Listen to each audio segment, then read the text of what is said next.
दहिवडीत मटका व्यवसाय जोमात. पंचायत समिती शेजारी व सोसायटीच्या मुख्य प्रवेशद्वाराजवळ अवैध धंदा धूमधडाक्यात. पोलिसांच्या कारवाईची नागरिकांची मागणी.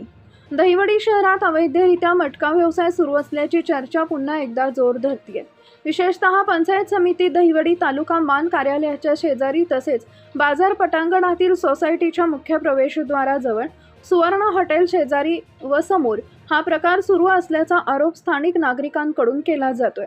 सार्वजनिक ठिकाणांच्या परिसरात अशा प्रकारचे अवैध व्यवसाय सुरू असल्यानं परिसरातील सामाजिक वातावरण बिघडण्याची भीती व्यक्त केली जाते. संबंधित ठिकाणी ये-जा करणाऱ्या नागरिकांनाही याचा त्रास होत असल्याचं सांगितलं जात आहे. या प्रकरणाची चौकशी करून संबंधितांवर कठोर कारवाई होणार का नाही, अवैध मटका व्यवसाय सुरू असल्यास त्याची सखोल चौकशी करून कायद्यानुसार योग्य ती कारवाई करावी अशी अपेक्षा नागरिकांनी व्यक्त केली आहे. दहिवडी पोलिसांनी या आरोपांची पडताळणी करून आवश्यक ती कारवाई करावी.